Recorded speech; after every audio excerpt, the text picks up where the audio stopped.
The number one reason to be an entrepreneur is not about money. The number one reason to be an entrepreneur is personal development. To develop yourself to be, as the Army says, to be all you can be, which is true. Well, yeah, I mean, as an entrepreneur, every day we're facing the unknown. We're facing problems that come up. We're facing new challenges that come up, and it's always like right in our face. And so in order to solve those problems, we've got to dig deeper. We've got to be stronger. We've got to get better all the time. So personal development, I think entrepreneurship is the fast track to personal development. And if you're not developing personally, you're not going to make it as an entrepreneur.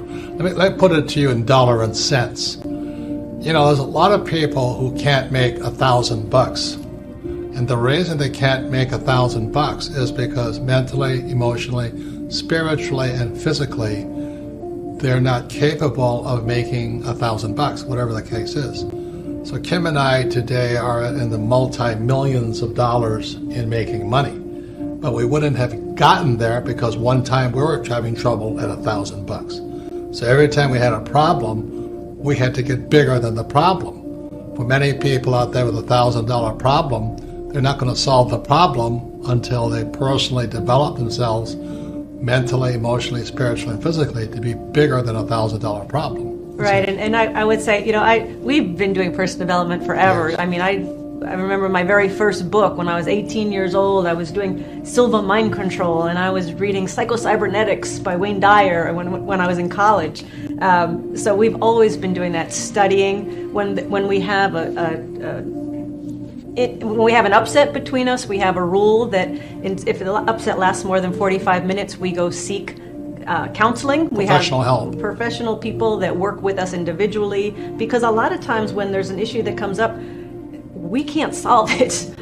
It's something else that's going on with us personally. And so we want to overcome those blocks, whatever is holding us back, whatever those blocks are emotionally, physically, mentally, we want to move on from those. So that's where our strength comes from. And also I see a lot of times couples, they have upset after upset after upset, and it just builds up in the relationship. The resentment builds. Anger. They become their own psychoanalysts. That's the worst thing. And it's your fault. It's your fault. And you spend too much money, you don't make enough money. I mean, why would you do that? So Kim and I, as Kim says, we have a professional person that if I'm upset with Kim or she's upset with me for more than 45 minutes, speed dial session we call. Because personal, mental, emotional, spiritual, and physical development is more important than money. Kim read a book a while ago. It was called Mindset or something. Yeah, it's a book called Mindset. It was written by an author, Carol Dweck. And what she talked about is basically there's two primary mindsets, and we tend to have one primary of the two. One is the fixed mindset. So a person with a fixed mindset basically says, I was born with this much intelligence, I'm going to stay with this much intelligence, I know as much as I know, and that's it. But I'm smart.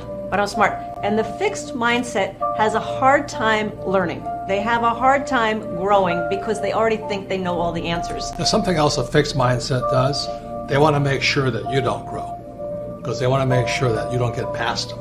Right. So they have to always pretend to be smarter, better, richer, more in control of their life than you. But the fixed mindset actually screws themselves because they cannot grow. Right, and you'll recognize a fixed mindset. So let's say you're having a conversation. I'm talking to somebody. I said, "Oh, I just read this new book. Oh, yeah, I know all about that."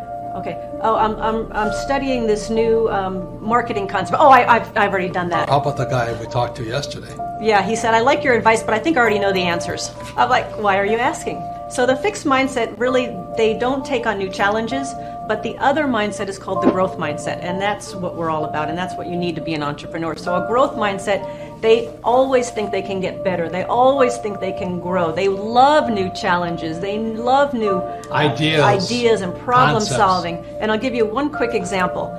There was a study that was done, and it was with kids, and these kids were given a puzzle. And so the puzzle, you had so much time to do the puzzle. So they did the puzzle. Then they had a second option. You can either do the same puzzle again, or you can do a new, harder puzzle. Well, immediately you saw the difference between the fixed mindset and the growth mindset, because the fixed mindset goes, oh, I want to be right.